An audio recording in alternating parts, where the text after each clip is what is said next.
Good morning, everyone. It is well into the top of the hour, so I guess we can start kicking off this call. Hi, everyone. Good morning and welcome to Monday, March 20th. I am Ariel Zhang, Vice President of National Programs at HRA, and co-hosting with me today, you met her, Claire Callison, Director of National Operations at APA. So I love that we're starting to introduce ourselves. I'm so excited to see how international this call has become, and please continue to introduce yourself in the chat so we can get to know you. We are really looking forward to the call today about leading staff and volunteers through change to embrace barrier-free practices. But before we introduce Jasmine, we would like to, I believe Mary is on the call, and we would love to kick it over to her for Mary's Motivation Mondays.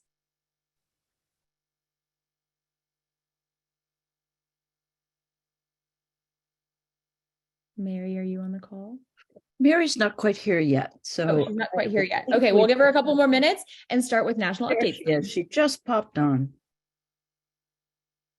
Good morning, Mary, our motivational person.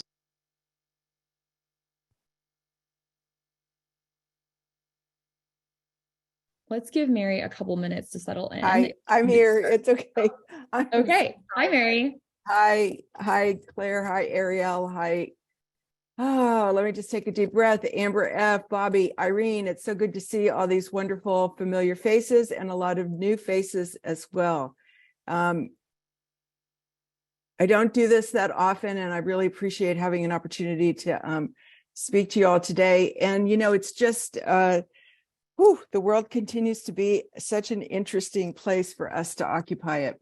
And really, I'm on this morning just to talk to you a little bit about what is going to happen next week. See, I'm already anticipating next week, and I haven't really fully enjoyed the mystery that we get today. But nonetheless, I know you all know what empathy is. You know, it's that space where we get to meet people and respect people where they are. We get to imagine what it's like to walk in somebody else's shoes. We get that extra sensitivity for what happens at both ends of the leash. And as I like to say these days, both sides of the counter. Next week, we have an opportunity to hear someone speak to us who is not actually part of the animal sheltering world, but it's definitely someone who is part of the animal world and someone who's done a lot of work in our food production, farmed animals, advocacy work. And I think sometimes for us to get a chance to listen to people who may not be directly on point to the work that we do gives us a chance to really think about how the lessons they've learned can be applied to what we do with the work with cats and dogs and other animals in the sheltering world. So I would just encourage everyone to show up next week and hopefully have your minds blown a little bit. If anything, it gives us a chance to step back a little bit and think about how we do what we do from lessons learned from, in this case, it's Lauren O'Nellis, who's going to be talking to us from the Food Empowerment Project. And this is a group that she's founded, as well as she's a program director for. And I got the opportunity to hear her speak at Animal Grantmakers. And Animal Grantmakers is actually one of those spaces where I get to hear about a lot of different kinds of animal work being done. And it always, always inspires me. So I hope that as we think about the work that we do and think about ways that we can become inspired, we also think about that in terms of self-care, because sometimes finding those things that inspire us, that helps us go a little bit farther, that helps us just find that extra space in our heart to think about the people that are working with us and those that we're working for. And remembering that I always like to think about this as a family, but family can be sort of a very loaded term. I didn't necessarily have a great family of origin. And as a result of that, I got to experiment on my own family with my own kids, and none of them are on these calls, so they cannot attest to the success of that experiment. But nonetheless, I love the idea that in a family situation that we have at work or in any other aspects of our life, we get to practice being better about the way we do the things that we do. So that's really all I have to share with you. I hope to see you all tomorrow. Sorry. Well, I will see some of you tomorrow. I hope to see you all next week. And as we welcome Lauren to the stage, and that's certainly not taking away from anything that's happening today at the call that we're on. But thank you all so much. I really appreciate being here, and I wish everybody a very, very good week. Thank you so much, Mary, for those thoughtful words always. And I'm really excited to watch next week. I think collaboration inside and outside of the industry is so important. Looking into the future, I would also like to let everyone know that we are going to be taking a break for 2 weeks for the first 2 weeks of April. So the 3rd and the 10th. The 3rd is Expo, and the 10th, we are taking some time for spring break so that everybody can be on these calls. But with that, we would like to open it up for national updates.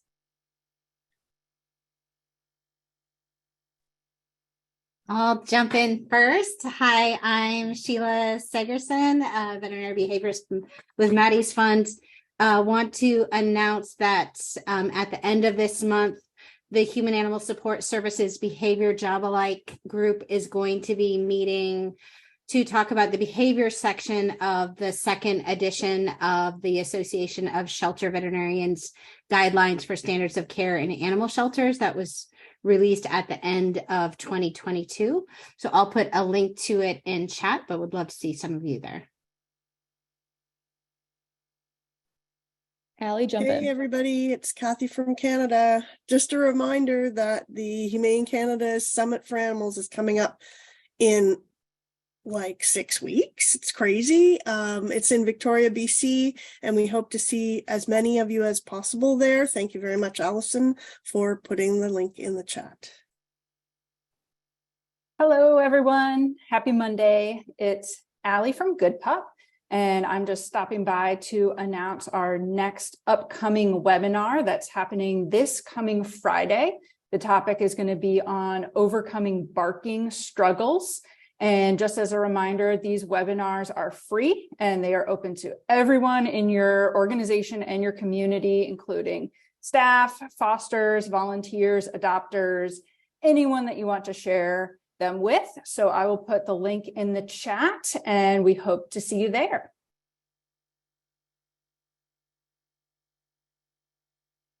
Hey everyone, it's Lindsay from HSUS. In addition to hopefully seeing many of you at Animal Care Expo in a couple weeks, I wanted to let you know that we are partnering with the Institute for Human Animal Connection at the University of Denver on a really exciting study about cultural competency in animal shelters. And I just quickly want to pass it to Sloan to describe a little bit more about it and how you can get involved. Yeah, thanks, Lindsay. And hey, everyone, great to see you. Sloan Haas from the Institute for Human Animal Connection. As Lindsay mentioned, we're doing a really exciting study on cultural competence in animal shelter organizations, specifically in 3 program areas, in return to home, return to owner programs, in community veterinary services, and in pet foods and supply pantries. So if you're doing or know an organization who's doing any programs in any of those 3 areas, and you're an HSUS Shelter and Rescue Network partner, so you do have to be a network partner to be included in the study, then we'd really love to hear from you all. I'm going to drop the link into our form, which links directly into the survey right in the chat. But the more people who participate from your organization, the better. So please share widely. Also have a nice little form email that I can send you that you can forward to your organization. So also put my email in the chat if you're interested. Thank you. Hi all, Stacy here from the Community Cats podcast. It's been a while. Great to be back here at the calls. Hey, Bobby. And just wanted to do a little announcement that I am so thrilled. I'm tickled that tomorrow is going to be the release of our 500th episode on the Community Cats podcast. And so we're really excited about that. And then also we have our online behavior day coming up, which is going to be on April 8th. And we have our TNR certification workshops, and NACA has now partnered with us to accept our trainings as part of their CE credits. So all the animal control officers, if you want to get some CE credits, you can join us for any event, but especially we're focused on the TNR certification workshops, which are the first Saturday of every month. And then we have a couple of Tuesday sessions during the day. Just this past weekend, we had a webinar with over 1,000 registrations for folks interested in helping cats in their community. So it's just really wonderful to see so many people really interested in how to be passionate about cats in their towns, and thought I would share. Tomorrow's podcast is going to be an interview with Dr. Jeff Young, the Rocky Mountain vet. And of course, it's going to have a spay neuter theme to it, which is near and dear to my heart. So you can feel free to get the podcast on YouTube or, all the podcast apps that are out there. So hopefully you'll tune into that, and feel free to check out anything else. So it's great, and great to see everybody here, and just wanted to share that announcement. Hi, everyone. Sharing on behalf of My Dog is My Home. Their amazing virtual conference is starting tomorrow. It's tomorrow through Thursday. There's still time to register. It's very affordable, and there is a scholarship option that I believe closes today at 6 p.m. Pacific. But you can find out all the information on their website. Boulay is going to be there. There's so many great speakers, workshops, and it's all about co-sheltering. Vincent Medley is also going to be speaking, and it's all about keeping pets and people together. Thanks.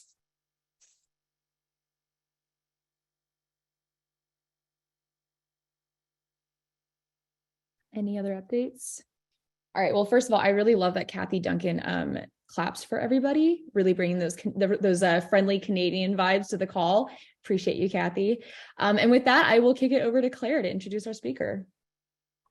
Thanks so much. And yeah, Kathy, I love that support. It's so great. But so I'm really excited to introduce our speaker today. I've had the pleasure of knowing her for several years now and seeing her move up in the ranks at her organization, and is now, even though she's the animal services manager, don't be confused, she is the director of her shelter now. And it's just so incredible to see what she has learned along the way. And I continue to learn from her, and she's a true inspiration. So Jasmine O'Keefe is here from League City Animal Care, and I am going to share your screen. We're gonna do this together with the tech support, and I'll let you take it away, Jasmine. Thanks for being here.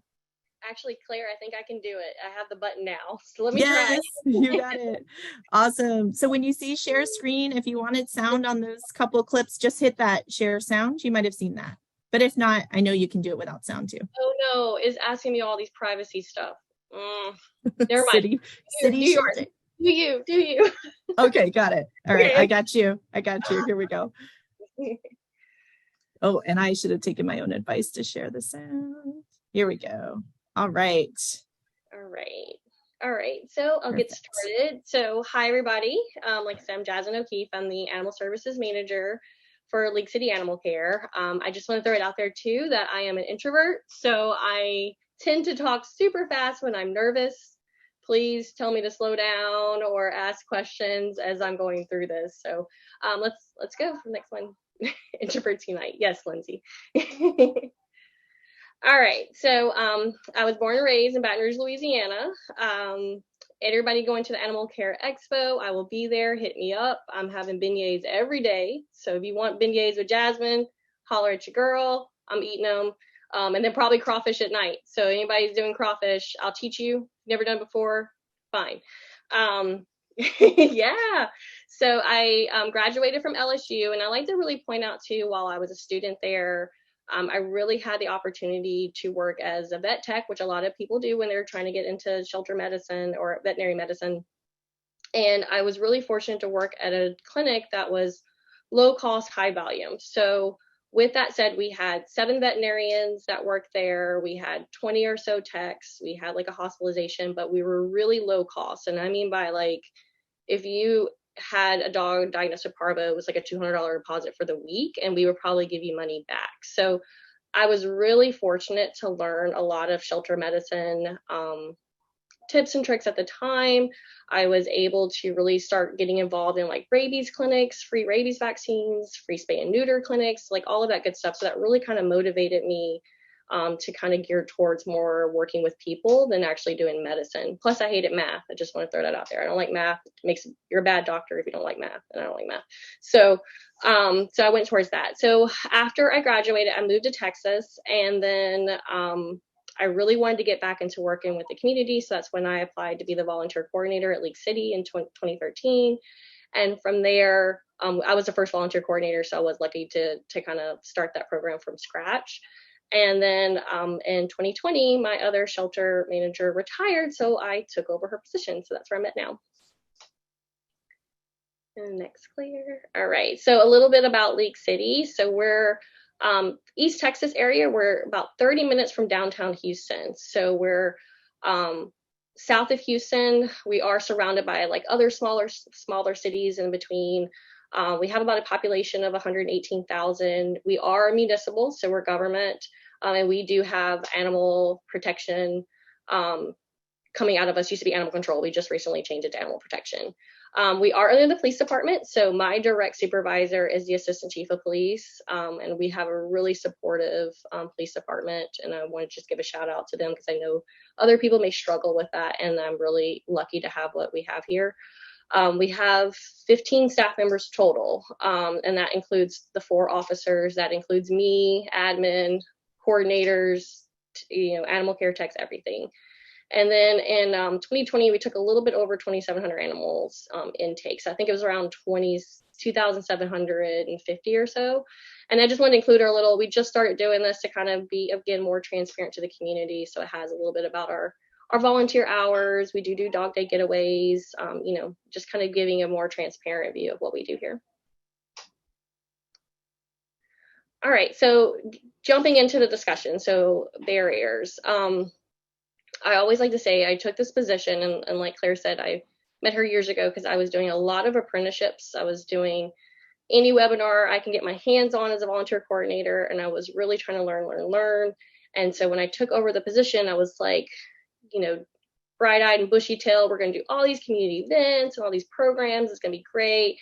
And then I quickly had to take a bite out of that humble sandwich and realize, slow your roll. There are some internal issues that need to be dealt with first. And it really made me open my eyes to understand, like, if you don't have your basis down, you really can't spread your wings. And so I really had to work on the internal issues that we were having. We were having a really lack of communication. I can count on one hand how many staff meetings I've had in 8 years here before I took over.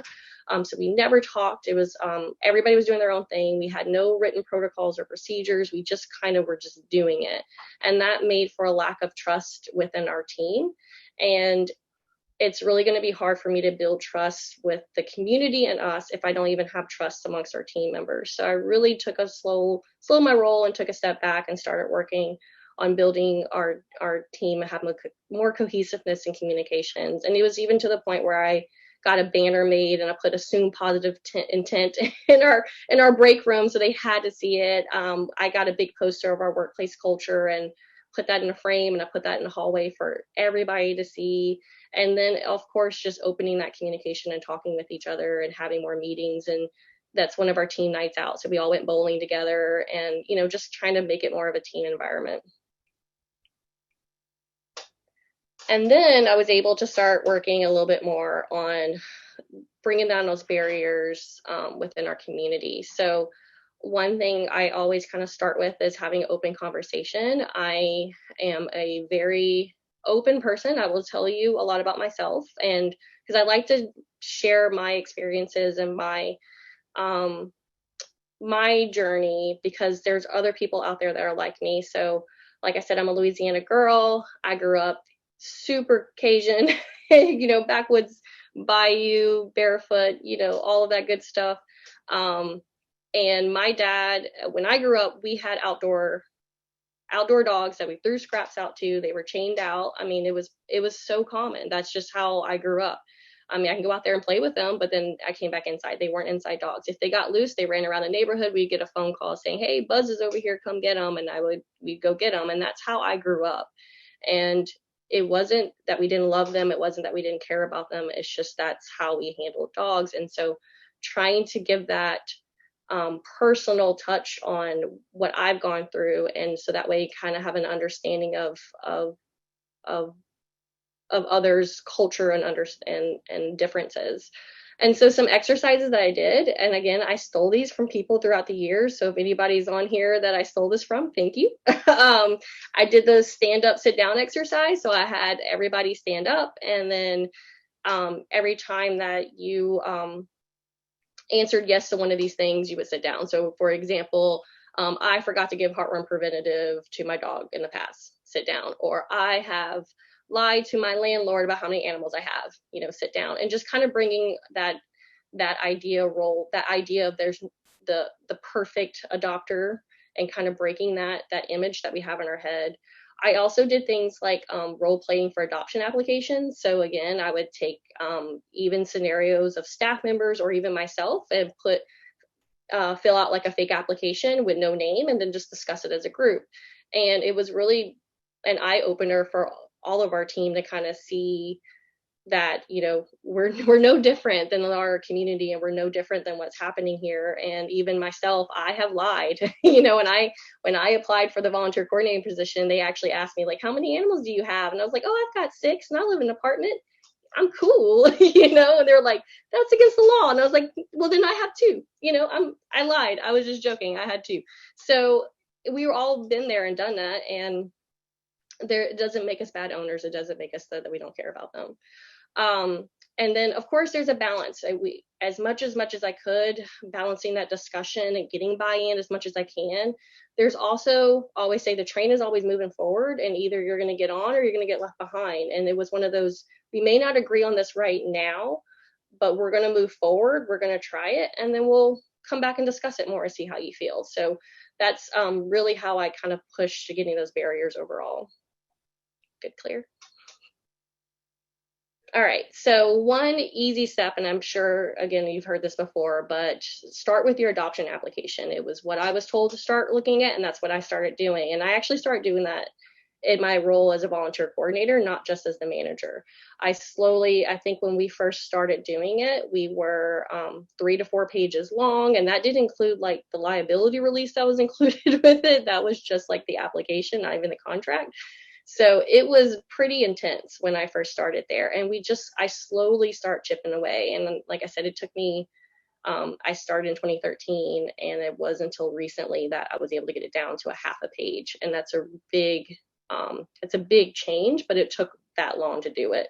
And like I said, I started as a volunteer coordinator. I did the sit down, stand up activity with my volunteers before staff even heard of it. I did those faux applications with my volunteers before my staff even heard of it. So no matter what level you are, I feel like you can always kind of start implementing that change. And then I also, as I started learning and bringing stuff back from all of my classes and webinars, I'd share it with my manager, and see how she felt, and slowly start chipping it away.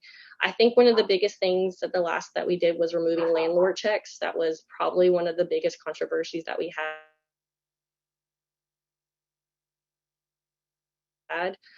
It took a lot of tears that got happened, but we've been doing it for almost 2 years now, and no issues. Everybody's great with it now, and it really does make a difference, and makes it more of an open communication with our community.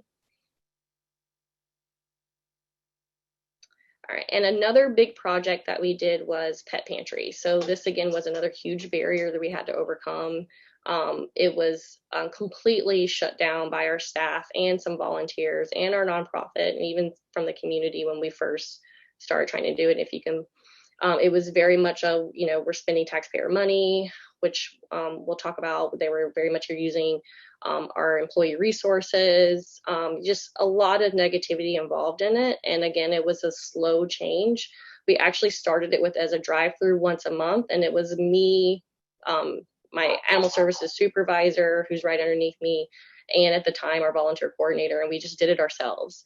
And the more that we started doing it every month, the more that we shared those impact stories that we had with our staff and our volunteers, the more that it became a more positive way of doing things. And then anytime I heard, the old assumptions of, well, these people, if they can't afford food, they shouldn't have an animal, and just kind of breaking those stories just from the people that we're talking to, and sharing that with them. It slowly went away, and it's gotten to the point now where our officers are loving it. They actually are dropping off now. So we have somebody who can't come and pick it up. They'll actually do a call for service and drop it off for them if they can. We actually had a council member support us after the fact, was just huge. Somebody wrote into them saying kind of negative outview on it, and they actually emailed them back and CC'd me, and he was like, I did good, right? And so I really appreciate that. So it takes time and it takes change. And now we even have, as you can see a picture of it, a free stuff cart, and it's literally just stuff that we get donated that we can't always use here or we have too much of.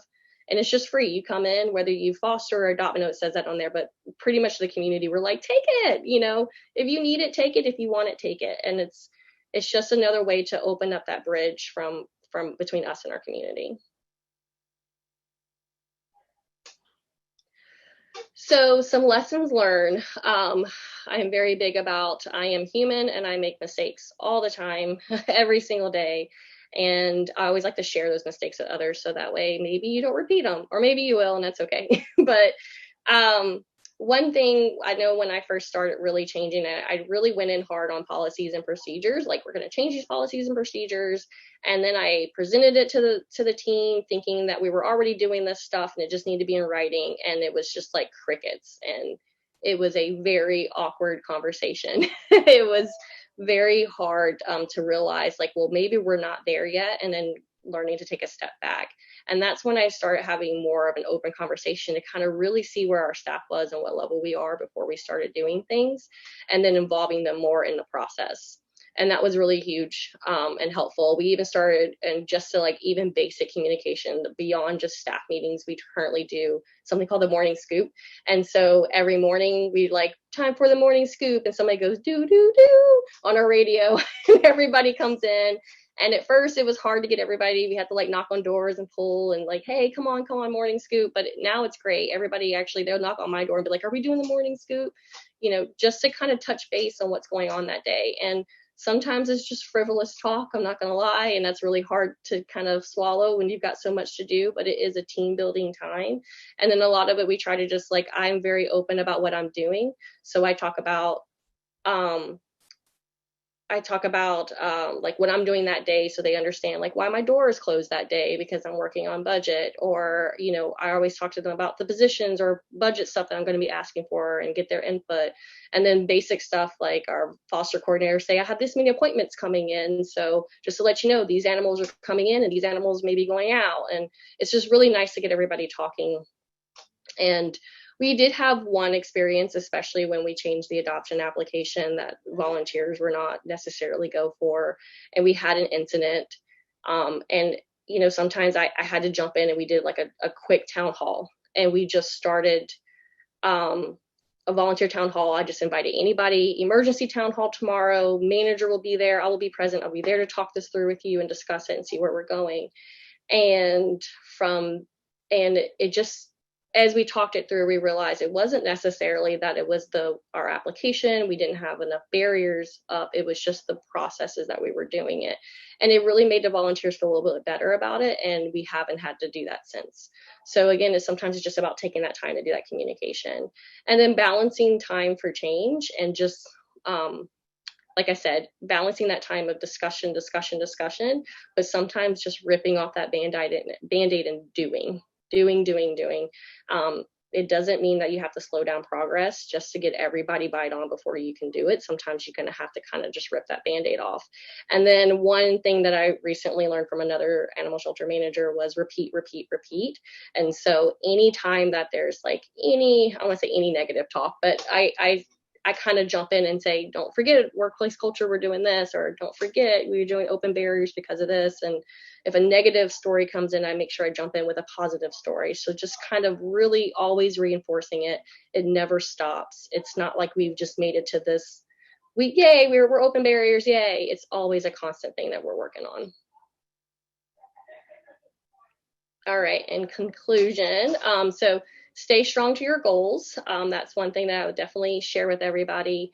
I love the repeat because that's what it feels like. And at first I thought I was crazy having to constantly do it, but it was nice to hear like it's that it works for others, and then now it's working for me. And keep trying if you fail. Like I said, I am human. I'm going to mess up. We had some very much up and downs. It wasn't like we started having meetings and all of a sudden our team is great and wonderful. But it is a constant movement. And I know we're all in this industry and working hard. So just keep trying, even if you fail. Oh, and here's a video we did a Jurassic Park, and I just wanted to show, like, we went from a team that never talks to a team that's doing this. And it's very short.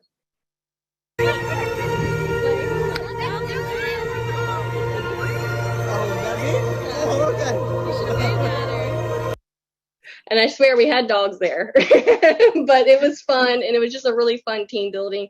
I think there was dinosaur eggs and they were trying to steal it from each other. So we're just having a good time. All right. And there's my contact info. And I love making fun of myself. And there's a video of me dancing we did a late night space event, and then they said, Jasmine, we need you to dance on TikTok, and I just started dancing. So there's me wearing my foil hat and dancing for TikTok. I'm gonna have to share it. Let me see if it goes.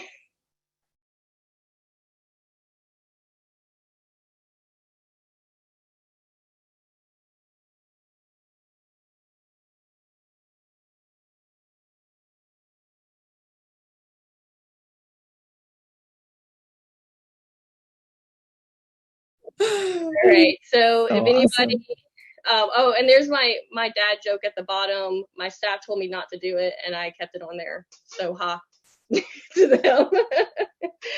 And my contact, and for real, text me if you want beignets every day. If you see me and I have white powder on my face, it is beignet sugar powder and animal care XO. So there's any questions? I love it. I love it so much. And I have a confession. I've never had a beignet, so we're gonna fix that in a couple weeks together. So so exciting. But I know there's so much good content there and so much to highlight. And I know that when we talked about this, you're more comfortable for sure in being able to answer questions and having more of a discussion. But you could have fooled me. You didn't seem nervous at all. Your presentation was amazing. And so many just incredible lessons. And I'd love to highlight, because you're very humble, but the fact that, you've been at your organization for 10 years and have had such a big promotion. That's huge, in that you have this responsibility and you're leading this organization. And I'd love to hear, and feel free if there's any questions in the chat, but I'd love a little insight. 10 years is a long time in our industry. So would you mind giving sort of a background? I know it wasn't overnight, like you mentioned, but just sort of like what you observed as in your volunteer manager role to now being head of the entire department. Like, what's changed over the years? What did you see that were sort of those? I know you mentioned communication for sure, but any other issues you saw, and what has sort of changed along the way for you? It was a huge change. When I first started there as a volunteer coordinator, we were still euthanizing for cleaning. And so they were we had two sides of dogs. And then as soon as one side got full, they would euthanize so that way they can move the dogs over and clean. So we were also still locking our doors. So you actually had to get buzzed to be let in. And you can hear a pin drop. When we first walked in, it was crazy. So when I started there, luckily the manager she started there in January, I started in August, and we just both had this mission of changing all of those aspects of it.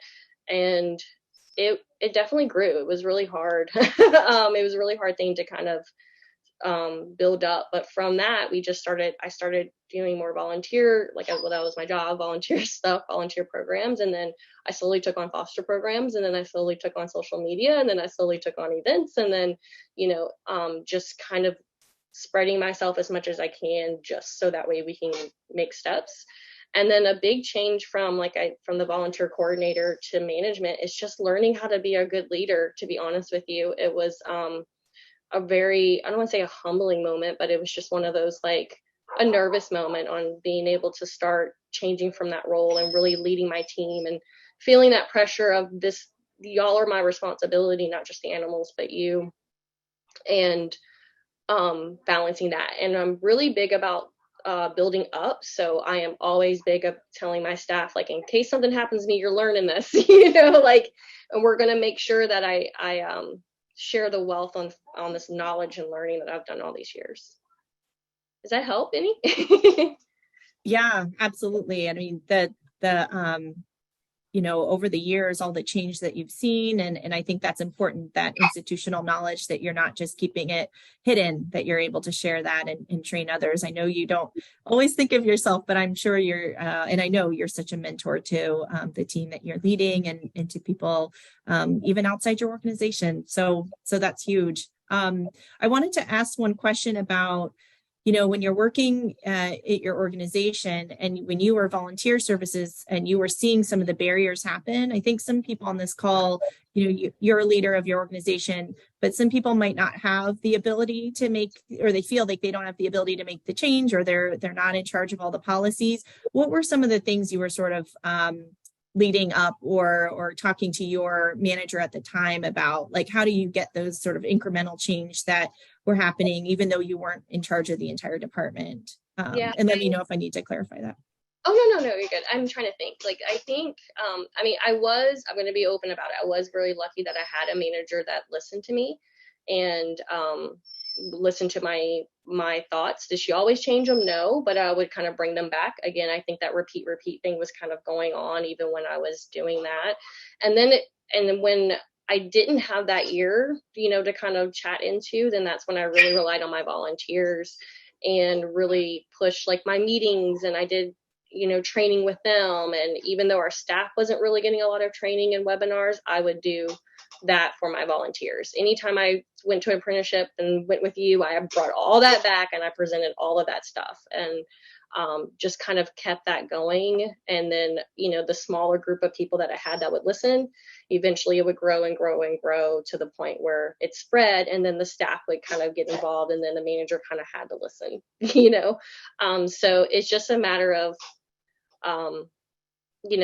learning people and who they are, and then how do you communicate with them, I guess. Does that make sense? Like, learning, some people do better just hearing, like, I can have just a candid conversation with them over coffee and then have that discussion. And some people, like, they had to hear it from somebody else. They had to hear a webinar or something from somebody else. And that's just the way I did it. Any way that I can kind of get them to listen, I would kind of use that tool. Absolutely. And I know Ariel's watching the chat, I think, for us, if there's any questions popping up. Thank you. Jasmine, there was a question about how, if you used questionnaires with staff to understand their views, or how you tracked kind of like the changing of opinions. I did use questionnaires. I had, like, staff surveys that I would send out. And to be honest, I didn't have to do that very long, because the morning scoops, and then we actually started with weekly meetings and then bi-weekly meetings, and now we're at monthly meetings. But the constant conversations and the constant openness that I have with them, I also do one-on-one meetings with them. I was doing it monthly, and now I'm doing it quarterly. All of that, they had kind of a different way of opportunity to kind of talk to me. So if they wanted to write it down because they didn't really feel comfortable speaking it, they could do that. If they wanted one-on-one time with me, then they could do it that way. Or if they felt comfortable more in a group, then they did it that way. And then I just kind of slowly chunk that down to the point where they felt comfortable either way, Yeah, that's great. Thank you.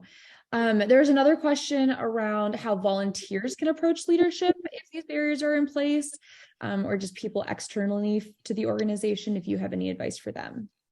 Yeah, I learned a lot from my volunteers. I was fortunate to where I just I was really open with them. I had open door policies. So one thing is, I don't know if they have like a volunteer coordinator, but go to your immediate supervisor, because there's a chain of command, and sometimes jumping over isn't always the best. So going to your immediate supervisor and talking to them, sharing with them where you got the information from is always helpful. And then going back and following up. Sometimes it's not necessarily because they don't agree with you or they don't like it. It's just that our plates are so full that we tend to forget. And so going back over with them and say, hey, do you have any questions, or, any way that we can do this, and take an initiative too. Like, if it's like, hey, I got this group of people. I know one time when I was a coordinator, I would say, I wanted to do play groups. And I kind of just presented it to the volunteers. I talked to my manager about it, but then I presented to the volunteers and say, who can help me fundraise for this, or who can help me get this going? And then next thing you know, I had 5 people that were coming to me saying, we like this. So sometimes just doing that, like maybe going to the volunteer coordinator and then at meetings asking if you can present something, because you never know what kind of feedback you're going to get and if you can get more people on your side. I love that Bobby threw a comment in the chat. This is 10 leadership books put together in a 30-minute presentation. And oh my gosh. You're such an inspiring. I appreciate that, but I am still learning. Absolutely. All right, Jasmine, I have to ask you a really hard-hitting question that I know we're all thinking about, but no one has put in the chat yet. Sure. Where are you getting beignets and what can you tell us about them? Oh my gosh. So I'm going to be the stereotype and go to Cafe Du Monde because it's consistency, right? You know, you're going to get something good. I would say I have gone through, I don't know, like 20 different places in Texas. I love y'all Texan people, but you do not know how to do beignets. Let it go. Just let it go. Okay. Just leave it to the experts. I don't know what y'all are doing. If I get one more beignet with honey on it, it is not a sopapilla. I don't get it. Okay. Just don't get it. All right. So if you want something, go to Cafe Du Monde with me. I will be there. I'm going to try another place. It's called Cafe Beignet. There's a couple of them. I've never been there before, but I'm going to try them. And I'm very much of a critic, so I will let y'all know if anybody asks. I am like the beignet connoisseur. Grew up on them. Sugar everywhere. It's me. I love it so much. Is super excited to meet you, and I have to say, me too. I hope you're ready actually to be like swarmed, because I feel like actually a lot of people are going to now be coming with you to these. I am perfectly fine with it. I love it. Cafe Du Monde. I will be there every single day. I went to Animal Care Expo last time I was in New Orleans, and my team had to stop me because they were so sick of me like giving them beignets, and I was like I have a very small window to get my beignet fix, so I'm doing it. I will be there. Hit me up. Sharon Fletcher wants to know what time is the best time to go. What, to Cafe Du Monde? To be honest with you, in the middle of the night. I've been there at like 2 a.m. when there's nobody there. Early in the morning too, because like everybody's hungover. So early morning, because then you won't get a crowd there either.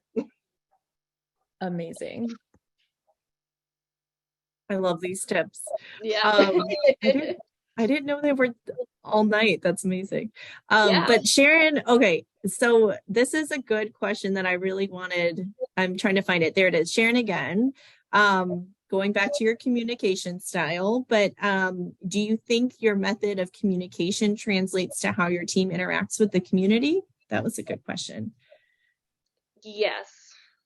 And I don't know. I'm like, yes, but I kind of hope not. Yeah, I have to think about, like I do a lot of joking. So I think so. I don't know. It's hard for me to kind of answer that. I think it does help. I think the way that I'm constantly kind of, like I said, if there's any kind of negative, I don't want to say negative talk, but they're like, can you believe her? And I'd be like, but do you know, like, did you think about this or this or this? And they go, yeah, you're right. You know, that kind of thing. So I think it's just constantly kind of doing that type of communication with them that really helps. And now I always have to check me, because sometimes I'd be like, oh, you know, and they're like, hey, Jasmine. So sometimes that's good too, to get that reminder from them. Yeah, I like how it goes both ways. Mary has a question or a comment. Jasmine, thank you so much for being here today. But I also just wanted to thank you for sharing your lived experience, what you experienced growing up, and that's how your family had dogs, and that's what really worked for them. No judgment. And I just love that, because I think when we can sort of open our minds to the fact that maybe those standards that we've used really need an overhaul as we think about the people in our community and the things that they do and the things that they know and the things that they've learned how to do. I think we really have to bring a lot more respect with us as we navigate this space. And I also appreciate you talking about what it was like before you were there at your organization. A couple comments, people were surprised to hear that animals were killed for space, for cleaning, for things. But, you know, that absolutely is a reality. There's a large part of our history that is not what we're dealing with today. And I think it really helps us to think about those things, think about the changes. And it gets me so excited to think that there are young leaders like yourself who are working so hard to change that. So you have certainly inspired me today, and I just can't wait to see you at Expo. Thank you. Thank you. I love it. I hope, Jasmine, you're seeing all the positive comments in the chat. Yeah, good. I'm like, read those. I'm a crier, so y'all are gonna make me cry. I'm really bad about that, but thank you. I really appreciate that. Thank y'all for everything, for the kind words. Yeah, you've done incredible work. And I talking to you, I shouldn't have been so naive to think about the sort of the barriers and the pushback initially you got over a pet pantry. I think that was something that was really interesting, that even things that are seemingly no-brainers and something that, oh, this is going to be great, isn't always something that everyone's supportive of. So thanks for bringing that up. And I think your repeat, and assuming positive intent in all of the mantras you have are something I definitely taken with me. So, and I know a lot of people on this call can benefit from that as well. So it's really eye-opening. Any last minute questions for Jasmine? It looks like we've got some national just reminders on here. Irene put in there, but if there's any other questions, feel free. You can unmute now. We've got a minute. If not, we can definitely go to the Maddie's Pet Forum, or if you're in New Orleans for Expo, you can find Jasmine there eating beignets. Perfect. Anything else for you, Ariel, before we close it up? No, that's it. I mean, I just monitoring the chat. I just want to say, Jasmine, I mean, people are so inspired by your presentation today, and you are such an incredible person. I'm so looking forward to beignets with Jasmine. Absolutely. Thank you. Thanks all for being here. And just a reminder, we are on next week, but taking the first 2 Mondays off in April 3rd, no call, and April 10th, no call. So just a reminder, but we will see you back here next Monday. Thanks everyone for your time. Have a great rest of the week.